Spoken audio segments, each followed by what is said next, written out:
우리 집에 있는 분들도 아멘 한번 크게 해보시기 바랍니다. 할렐루야. 집에 크게 하라고 그랬는데 우리 예배당에 계신 분들이 크게 하시네요. 여러분의 사랑과 기도로 그 아들 결혼식을 잘 마치고 돌아왔습니다. 일일이 초대도 못하고 또 인사도 못 드렸는데 그래도 관심과 기도 사랑 베풀어 주셔서 감사를 드립니다. 여러분, 저희 그 예배당 이 뒤편에 보면 이제 화단이 있는데 거기 나무들이 있어요. 나무들 중에 무슨 나무가 있느냐 하면은 무슨 나무가 있죠? 예, 무화과 나무. 아시는 분은 아시네요. 거기에 무화과 나무가 있습니다. 예, 몇 그루인지 아세요 혹시? 잘 모르시죠? 3그루가 있어요. 무화과 나무 3그루가 우리 예배당 뒤편에 있습니다. 지난 여름에 그 무화과 나무에 열매가 탐스럽게 열려서 몇 분 성도님들이 그 열매를 따서 드셨어요. 맛이 있다고 하더라고요. 저는 이제 종종 이 예배당 그 옆에 이 화단에 물을 줄 때도 있고 뭐 이렇게 보는데 거기 무화과 나무를 볼 때마다 무슨 생각을 하는지 아세요? 야, 여기 무화과 나무 열매가 많이 맺혀서 무화과 나무 열매를 많이 따먹었으면 좋겠다. 뭐 이런 생각하는 게 아니고요. 무화과 나무를 보면서 무엇을 생각하느냐? 성경을 생각합니다. 역시 목사님답지 않습니까? 그 무화과 나무 열매를 보면서 성경을 생각해요. 어떤 성경을 생각하느냐? 바로 오늘 저와 여러분이 읽었던 마가복음 11장 12절부터 14절에 나오는 그 무화과 나무를 제가 꼭 생각을 하게 돼요. 어쩔 수 없이 연상을 하는 거예요. 그러면서 야, 이 무화과 나무에 우리 교회 무화과 나무 열매가 많더라고요. 참 감사하게도 이 무화과 나무에 열매가 많은 것처럼 우리 이 예배당 건물도 그렇고 우리 성도들도 열매가 많았으면 좋겠다. 할렐루야. 그런 생각을 해요. 그런데 무화과 나무에는 열매가 많습니다. 우리 교회 무화과 나무에 열매가 많아요. 그러면 이제 어디에만 열매가 많으면 되는 거예요? 예, 성전인 예배당에 열매가 많고 또 성령의 전인 우리 한 사람 한 사람 성전인 우리가 열매가 있어야 되겠죠. 할렐루야. 그러니까 무화과 나무 열매를 보면서 여러분들이 앞으로 야, 저 열매를 내가 언제 따먹을까 이런 생각하지 마시고 야, 나도 열매를 많이 맺어야 되겠다. 우리 교회도 열매를 많이 맺는 교회가 됐으면 좋겠다. 이렇게 성경적인 생각을 하시면 더 좋을 것 같아요. 마가복음 오늘 11장 12절로 14절에 나오는 내용처럼요. 열매를 많이 맺는다는 것은 오늘 기도도 그렇게 해주셨지만 주님이 원하시고 주님이 기뻐하시는 그런 교회, 주님이 원하시고 주님이 기뻐하시는 성도들이 되는 것이 열매를 많이 맺는 거예요. 그래서 주님이 보실 때 우리 벨리 주하나 교회는 참 열매가 많구나, 내가 참 기뻐하고 내가 원하는 그런 공동체구나, 성도구나, 이런 인정을 받을 수 있기를 간절히 원합니다. 자, 오늘 이 마가복음 읽었는데요. 이 마가복음 오늘 읽었던 본문에 주제가 있는데요. 그 주제는 심판이에요. 심판. 여러분 심판 안 좋아하시잖아요. 심판입니다. 무슨 심판이냐? 무화과 나무에 대한 심판, 그리고 성전에 대한 심판이에요. 이 무화과 나무 이야기, 성전 이야기는 우리가 성경 읽으신 분들은 아시겠지만 보통 무화과 나무 저주, 성전 청결 사건 이렇게 분류를 합니다. 소제목이 그래요. 무화과 나무의 저주, 성전 청결, 그렇게 이제 이야기를 하는데 저는 이 본문을 보면서 이것은 심판의 사건이라는 것입니다. 제 해석인데요. 심판의 사건. 무슨 심판의 사건이냐? 무화과 나무가 열매를 맺지 못한 것에 대해서 예수님이 심판하시고 그 무화과 나무가 열매를 맺지 못한 것은 단순히 무화과 나무가 열매를 맺지 못한 것이 아니라 그 무화과 나무가 상징하고 있는 당시 예루살렘 성전에 대한 심판의 사건이라는 것입니다. 그래서 오늘 주제는 이 심판이에요. 심판. 무화과 나무를 심판하신 내용, 11장 12절로 14절, 그리고 성전을 심판하신 내용 15절로 18절, 이렇게 두 부분으로 되어 있어요. 예수님은 구원의 주님이십니다. 그리고 사랑의 주님이세요. 그래서 우리가 구원을 원할 때 우리가 주님을 믿고 또 주님의 사랑 가운데 우리가 삽니다. 그렇지만 우리 주님은 구원의 주님이고 사랑의 주님일 뿐만 아니라 심판의 주님이시기도 해요. 이 두 가지 주님의 모습을 간직하고 우리가 신앙생활을 해야 우리 신앙이 건강합니다. 그냥 구원의 주님, 사랑의 주님, 그러니까 나는 그냥 아무렇게나 살아도 돼, 이게 아니에요. 예수님은 구원과 사랑의 주님이시지만 그러나 심판의 주님으로 마지막 주님이 오실 때 세상을 심판하시는 분이 주님이거든요. 그래서 우리 예수님은 구원의 주님이고 사랑의 주님이면서 동시에 심판의 주님이라고 하는 건강한, 건전한 그런 신앙을 가져야만 우리가 열매 맺는 신앙생활을 할 수가 있습니다. 이제 11장이 시작이 됐어요. 우리가 10장까지 읽었고 11장이 시작이 됐는데 11장 처음 부분에는 1절부터 11절까지는 예수님께서 이제 예루살렘 성에 입성하면서 종려나무 가지를 흔들었던 종려주일에 이미 제가 말씀을 전했습니다. 여러분 기억은 잘 안 나시죠? 하지만 이미 제가 종려주일에 이 11장 1절로 11절 말씀 전했고요. 오늘은 이제 그 다음 12절부터 말씀을 전하는데 예수님께서 이제 예루살렘에 입성하시고 그 다음 날 일어난 사건이에요. 그래서 오늘 말씀 11장 12절에 보니까 이튿날 이렇게 되어 있죠. 종려주일 예루살렘 성전에 입성하시고 그 다음 월요일입니다. 월요일 날 예수님께서 베다니에서 나오셨는데 예수님이 지금 상태가 어떠시다고 성경 말씀하고 있죠? 12절에 이튿날 그들이 베다니에서 예수님과 제자들이 베다니에서 나왔는데 예수님께서 어떻게 하셨다고요? 시장하시더라. 여러분 시장이라는 게 뭐죠? 배가 고프다는 거죠. 헝그리, 배가 고프다. 요즘에는 시장이란 말 별로 안 쓰는 것 같아요. 그냥 배고프다 이렇게 하지 시장하시지 않습니까? 간혹 어떤 성도님들이 목사님을 너무 존경하고 높이다 보니까 목사님이 시장하지 않으세요? 이렇게 물어보시는 분도 가끔 있으시긴 합니다. 배가 고프다는 말에 대한 좀 높임말, 점잖은 표현이에요. 배가 고프신 예수님, 인간적인 예수님의 모습이죠. 우리 예수님은 하나님의 아들이지만 인성을 가지고 있기 때문에 이렇게 때가 되면 또 배가 고파요. 여러분도 지금 배가 고프신가요? 아마 아침 잘 안 드시고 오신 분은 지금 배가 고픈 거 예수님을 닮으셨네요. 다른 부분도 닮으시기를 바랍니다. 배고픈 것만 닮지 마시고. 시장하시다고 그랬어요. 여러분 시장하면 어떻게 해야 돼요? 시장하면 어떻게 해야 돼요? 시장할 때 먹어야죠. 어떤 분이 그러더라고요. 시장하면은 시장에 가야 됩니다. 그러더라고요. 이걸 아재 개그라고 합니다만은 시장하면 시장, 마켓에 간다. 왜? 먹을 거 사러. 근데 예수님은 시장하셨는데 배가 고프셨는데 어떻게 하셨느냐? 무화과 나무의 열매를 따서 드시기 위해서 무화과 나무 곁을 가신 거예요. 저는 아직까지 여기 무화과나무 열매가 많아도 배가 고파가지고 딱 먹지는 않았는데 아마 언젠가 한번 배가 고파서 저도 예수님처럼 한번 행동을 해볼까 그런 생각을 하고 있습니다. 자, 13절에 보니까 멀리서 잎사귀가 있는 무화과나무를 예수님이 보시고 혹시 그 무화과나무에 먹을 만한 열매가 있을까 하고 무화과나무 가까이 가셨어요. 그런데 거기에 무엇이 있었습니까? 아무것도 없더라. 아무것도 없는 거예요. 잎사귀만 있고 기대했던 열매가 없는 거예요. 그럼 얼마나 예수님 실망하셨겠어요. 뭐 먹을 게 있을까 했는데 아무것도 없으셨어요. 그런데 그 다음에 예수님께서 14절에 뭐라고 말씀하시냐? 무화과나무를 향해서 이제부터 영원토록 사람이 내게서 열매를 따먹지 못하리라. 이렇게 선언하셨어요. 그래서 여러분 21절에 보면 오늘 읽지는 않았는데요. 마가복음 11장 21절에 보면 베드로가 생각이 나서 여짜오되 랍비여 보소서 저주하신 무화과 나무가 말랐나이다. 그래서 베드로가 저주란 말을 써요. 예수님께서 네가 이제 열매를 맺지 못한다 그렇게 이야기를 했는데 베드로는 그것을 받아서 예수님이 무화과 나무를 저주했다고 표현을 했습니다. 그래서 이 본문이 이 무화과 나무 저주 사건이거든요. 그런데 사실 이건 저주라기보다는 심판하신 거예요. 심판. 여러분 생각해 보세요.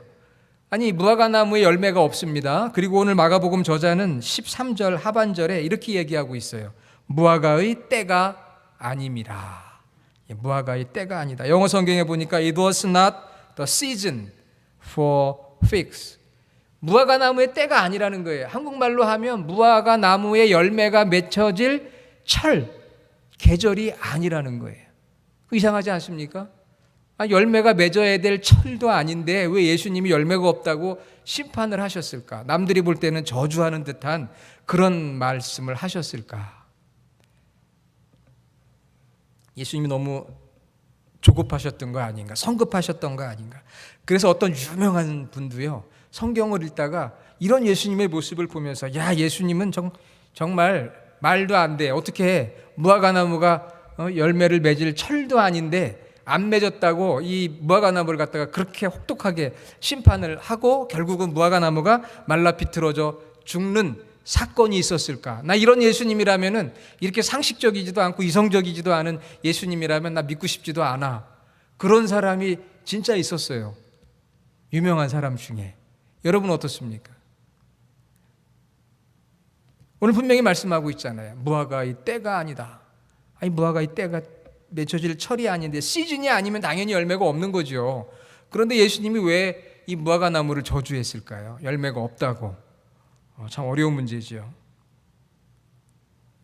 그래서 이것을 예수님을 그래도 변호하기 위해서 여러 가지로 막 예수님을 이제 변호를 막 합니다. 이렇게도 변호하고 저렇게도 변호하고. 그런데 사실 오늘 여러분들 굉장히 중요한 내용이 하나 있는데, 여기 13절에 나오는 이 때라고 하는 것은 철을 말하는 게 아니에요. 시즌을 말하는 게 아닙니다. 그 원어 헬라어를 보면 카이로스라고 해요. 카이로스. 다시 말하면 열매가 맺는 계절이나 철, 이걸 얘기하는 게 아니에요. 마가복음서 저자는 이것을 오늘 신학적으로 설명하고 있는 거예요. 그것은 무슨 말이냐? 쉽게 말하면은 이제는 무화과 나무의 때가 끝났다라는 뜻이에요. 끝났다. 그럼 무화과 나무의 때가 끝났다는 것은 무슨 이야기냐면은, 무화과 나무는 성전하고 연결이 되어 있어요. 무화과 나무가 바로 성전을 지금 상징하고 있는 것입니다. 예수님은 이 무화과 나무를 저주하시면서 무화과 나무한테 무슨 예수님이 원한이 있으셔서 그런 게 아니에요.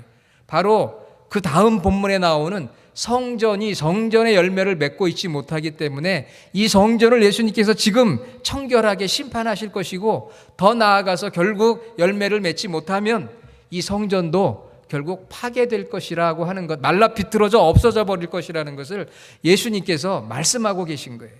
이게 성경 기록의 또한 하나의 특징이기도 합니다. 그래서 12절로 14절에 무화과나무 이야기가 나오고요, 그 다음에 15절로 18절에 성전 이야기가 나오고, 다시 20절에 무화과나무 이야기가 나와요. 그래서 이것을 샌드위치 구조라고 그러는데, 무화과나무, 성전, 무화과나무, 이렇게 무화과나무의 이야기가 성전을 감싸고 있는 내용이에요. 그래서 결국 무화과나무는 성전을 상징하는 것입니다. 열매 없는 무화과나무와 열매 없는 성전이 연결이 되어 있는 거예요. 성전 심판을 위한 상징적인 행동을 예수님께서 하신 거예요. 성경에 보면은 이런 상징적이고 예언적인 행동들이 많습니다. 요즘 우리 예레미야 말씀 큐티 하잖아요. 읽어보면은 이 선지자들이 이상한 행동을 해요. 왜? 상징적이고 예언적인 행동을 하는데, 오늘 예수님이 보여주신 모습도 무화과나무를 심판하신 그 행동 자체가 상징적이고 예언적이고 경고적인 예수님의 행동이라고 하는 것이죠. 성전에 대한 심판을 예언하고 있는 것입니다. 실제로 예수님께서 성전에 들어가셔서 이제 성전을 심판하세요. 그리고 나서 40년이 지난 AD 70년에 이 성전이 로마 장군이었던 티투스에 의해서 완전히 파괴가 되어 버립니다. 그래서 오늘까지 이 예루살렘 성전은 찾아볼 수가 없을 정도로 지금 이슬람의 황금 사원이 거기에 세워져 있어요. 성전의 역사를 보면은. 자, 그러면 오늘 설교 제목이 무엇입니까? 예수님은 왜 무화과나무를 심판하셨는가? 그것은 바로 성전이 열매 맺지 못하는 것을 심판하시기 위해서 그렇게 예수님께서 먼저 행동하신 거예요. 무화과나무를 심판하신 거예요. 무화과나무를 심판하신 이유는 단순히 무화과나무가 열매를 맺지 못해서 배가 고픈데 먹을 게 없어서 기분이 나쁘셔서, 개인적인 기분이 나쁘셔서 그런 게 아니고, 그 무화과나무가 상징하고 있는 성전에 대한 예수님의 심판을 말씀하고 있는 거예요. 왜 심판하셨느냐? 그것은 바로 성전이 열매 맺지 못하고 있기 때문에 성전의 열매 맺지 못함을 예수님께서 심판하신 것입니다. 여러분 생각해 보세요. 성전이라는 게 무슨 문제가 있겠어요? 건물인데. 우리 지금 벨리 주하나 교회도 아름다운 건물이 있는데 이 건물이 무슨 잘못이 있을까요? 이 건물은 그냥 만들어진 그대로 있는 것이지요. 물론 때로 비가 오면 새기도 하고 지진이 나면 좀 갈라지기도 하고 시간이 지나면 이렇게 조금 점점 건물 자체가 퇴색이 되는 건 사실이지만 건물이 무슨 잘못이 있겠어요? 결국은 성전을 이용하는 사람들이 잘못을 하는 것이죠. 예수님께서 예루살렘 성전, 지금 그 성전은 헤롯 대왕이 이제 다시 재건축하고 있는, 복원하고 있는 그런 성전입니다. 그런데 이 성전이 열매를 맺지 못하는 거예요. 그 성전에 출입하고 있는, 성전을 이용하고 있는 사람들이 열매가 없는 거예요. 오늘로 쉽게 말하면 이 예배당을 출입하고 있는 오늘날의 하나님의 백성들, 교인들이 열매가 없는 거예요. 예수님이 가장 안타까운 마음입니다. 심판한다는 것은 그만큼 애정이 있기 때문에 그런 거예요. 우리에 대한 주님의 애정이 있습니다. 사랑이 있어요. 그래서 심판받는 걸 주님은 원하시지 않으셔요. 그래서 경고해 주시는 거예요. 당시에 예루살렘 성전이 왜 심판을 받을 수밖에 없었는가? 자, 오늘 성경 본문은 15절부터 18절까지 그 내용을 말하고 있습니다. 자, 15절에 보면 그들이 예루살렘에 들어가니라. 예수께서 성전에 들어가시니까 성전 안에서 매매하는 자들을 내쫓고 돈 바꾸는 자들의 상과 비둘기 파는 자들의 의자를 둘러 엎으셨다 그랬어요. 예수님이 들어오셔가지고 막 여기는 악기를 막 들어 엎으시고 의자를 막 들어 엎으시는 거예요. 강대상을 막 들어 엎으시고. 예수님 왜 그러세요? 왜 그러셨을까요? 거기에 보니까 매매하는 자들을 다 내쫓으셨다고 그랬어요. 당시에 6월절 절기입니다. 6월절 절기에 절기를 지키기 위해서 하나님의 택한 이스라엘 백성들이 예루살렘에 왔고 성전에서 제사를 드립니다. 그런데 제사를 드리려면은 희생 제물을 가지고 와야 돼요. 그렇지만 희생 제물을 가지고 예루살렘 성전까지 오기는 너무 힘든 거예요. 그러니까 돈을 가지고 옵니다. 돈을 가지고 와서 예루살렘 성전에서 합당한 희생 제물, 동물들을 사는 거예요. 돈을 가지고 와서 사게 됩니다. 그리고 또 동물을 가지고 온 사람들은 이 동물이 흠이 없어야 되니까 흠이 있는지 없는지 검사를 또 해야 돼요. 그리고 오면은 1년에 한 번씩 성전 세를 내야 합니다. 이틀 동안의 품삯에 해당이 되는 성전 세를 내야 되는데 이 세금은 유대 동전으로만 내게 되어 있어요. 그러니까 환전을 또 해야 돼요. 한국 돈은 안 받고 달러만 받는 거예요. 그러니까 환전을 또 해야 돼요.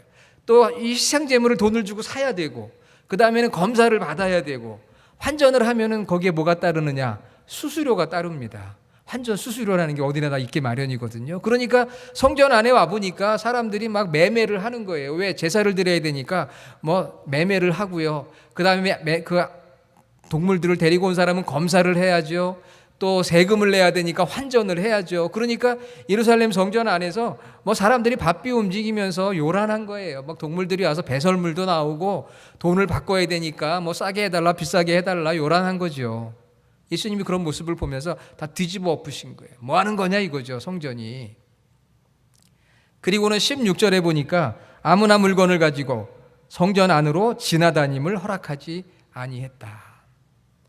제사를 드려야 되니까 기구들이 필요해요. 우리도 오늘 예배 드리려고 하니까, 예배하려고 하니까 악기도 필요하고 마이크도 필요하고 다 필요하잖아요. 이런 것들 저희들이 준비하고 막 들고 다닙니다. 사람들이 제사를 드리기 위해서 어떤 의식을 행하기 위해서 분주히 움직여요. 그리고 기록에 보면은 그 성전을 통과해서 지름길로 사용하는 사람들도 있는 거예요.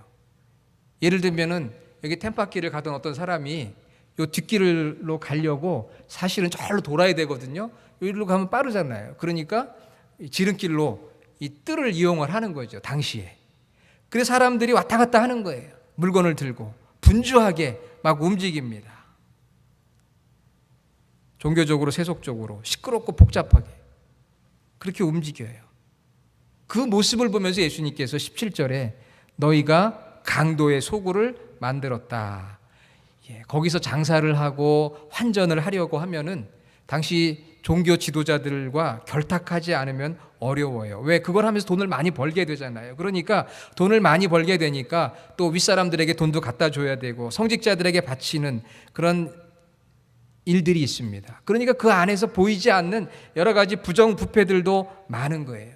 이 성전의 주인이신 하나님께 진정한 마음으로 예배하는 것보다는 부수적인 일에 많은 사람들이 정신을 빼앗기고 살아가고 있는 모습을 예수님이 보니까 보이는 거예요. 진심으로 하나님을 예배하고 하나님 말씀대로 살아가고자 하는 건 없고 다 자기 유익을 위해서 그냥 모여서 살아가고 있는 그들의 모습을 보면서 너희들이 강도의 소굴을 만들었다. 분노하시고 들어 엎으신 거예요.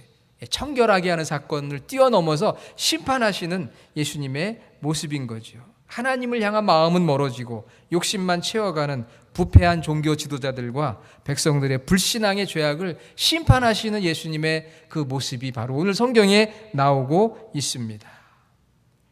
성전이 열매를 맺지 못했다는 거예요. 불신과 타락 가운데 있었다는 거예요. 그래서 결국 이렇게 한다면 성전은 결국 사라지게 될 것이다. 40년 뒤에 성전은 정말 사라지게 되었습니다. 이제는 끝났다는 거예요. 성전의 때가, 무화과의 때가 아니라는 것은 무화과의 시대가 끝난 것처럼 성전의 때가 끝났습니다. 이제는 성전의 때가 끝난 거예요. 마가복음 1장 15절에 예수님께서 때가 찼다, 하나님의 나라가 가까이 왔다, 그렇게 말씀했잖아요. 거기서 말하는 때와 오늘 마가복음 11장 13절에 나오는 그 때가 같은 카이로스거든요. 이제는 성전의 때는 끝나고 하나님의 나라가 시작이 되는 거예요. 그것은 각자의 심령 속에 하나님의 통치가 이루어지는 그런 때가 시작이 됐다는 것입니다. 제도나 형식이나 율법이나 건물이나 이런 게 아니라 한 사람 한 사람이 성령이 내주하시는 성전으로서 하나님을 섬기는 그런 삶이, 하나님의 통치를 받는 삶이 시작이 되었다. 그리고 하나님의 뜻대로 열매를 맺는 삶을 살아가야 된다고 예수님께서 말씀을 해 주셨어요. 그러면서 성전의 역할이 무엇이고 성령이 내주하시는 성도들이 무엇을 해야 되느냐, 오늘 예수님께서 17절에 분명하게 말씀하고 있습니다. 요즘 그 마가복음 암송해야 되는데 22번째 외워야 될 내용이에요. 자, 한번 따라해 봅시다. 내 집은 만민이 기도하는 집이라. 여러분 다른 거는 몰라도 이거는 외울 수 있으시겠죠? 내 집은 만민이 기도하는 집이라. 보니까 기도는 없어요. 진정으로 하나님을 향한 기도가 없어요. 그냥 장사만 하고 형식적인 것만 있는 거예요. 지키긴 지키는데 자기 유익을 위해서. 예수님께서 이사야 56장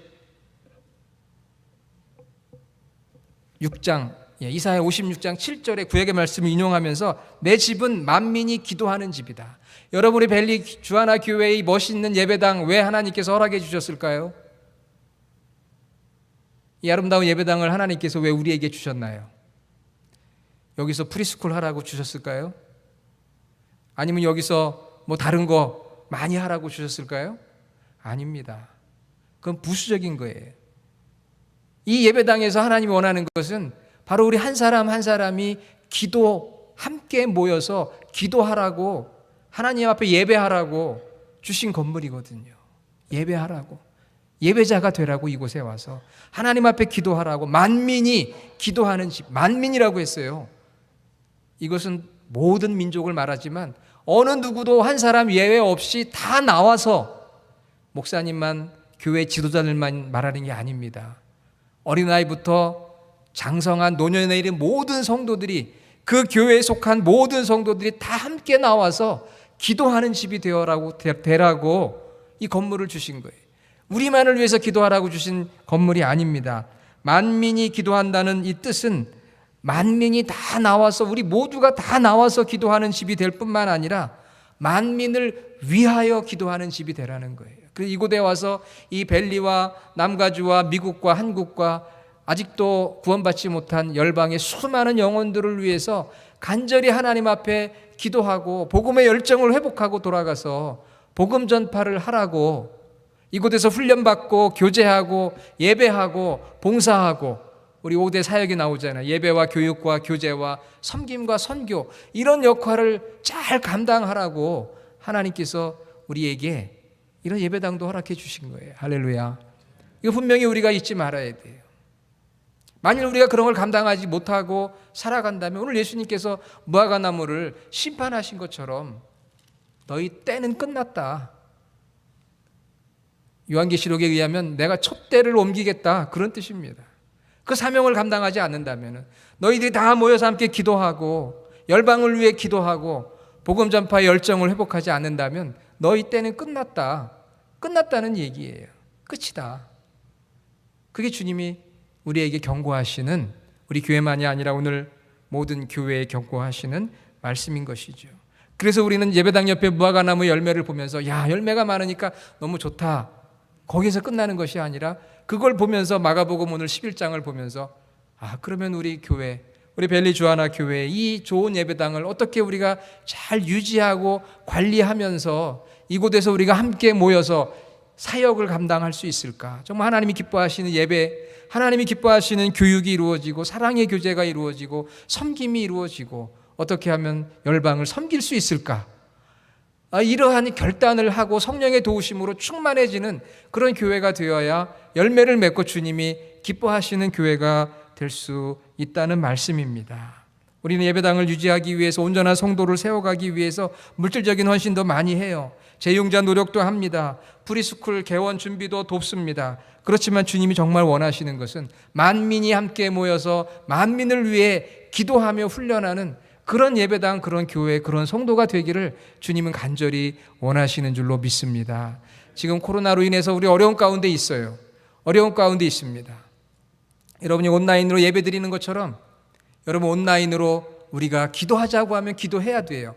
온라인으로 우리가 누군가에게 전도하고 예배에 대한 우리 이 링크를 걸어주고 열심히 노력해야 됩니다. 온라인이니까 아무것도 안 해도 된다. 온라인인데 어떻게 전도를 해? 온라인인데 어떻게 기도를 해? 이런 생각이 아니에요.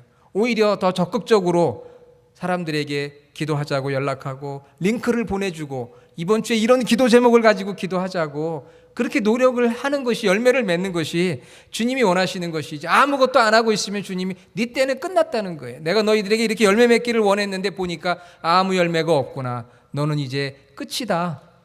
여러분, 주님이 우리를 보실 때 너희는 끝이다, 이런 소리를 듣기 원하십니까? 그렇게 듣기 원하시는 분은 아무도 없을 거예요. 그렇죠? 주님의 엄중한 심판의 메시지 앞에서 우리는 주님의 안타까운 마음을 느끼면서 모이면 기도하고 흩어지면 우리가 전도하는 그런 교회가 되도록 저와 여러분들이 성령님의 도우심을 구하며 주님의 안타까운 마음으로 우리의 심장이 뜨거워지는 그러한 놀라운 은혜가 저와 여러분 가운데 있기를 간절히 주님의 이름으로 축원합니다. 아멘. 하나님 감사합니다. 오늘 이 아침 무화과나무를 심판하셨던, 열매 없는 무화과나무를 심판하셨던 주님의 마음, 그것은 성전을 향한 주님의 마음이요, 하나님의 백성들을 향한 주님의 마음이요, 아직도 구원받지 못한 이방인들을 향한 주님의 마음임을 알게 하여 주셔서 우리 벨리 주하나 교회에 아름다운 예배당을 허락해 주셨는데 이 예배당을 또한 잘 지키고 유지하고 관리할 수 있는 지혜를 주시고 또한 저희들이 함께 모여 기도하며 예배하며 교제하며 섬기며 선교할 수 있는 그런 교회, 한 성도 한 성도, 그리고 아름다운 예배당이 될 수 있도록 하나님 저희들을 지켜주시고 오늘 우리들의 심령 속에 그런 주님의 간절한 심장이 다시금 이식되어지는 그러한 시간이 되게 하여 주시옵소서. 예수님의 이름으로 간절히 기도드립니다. 아멘.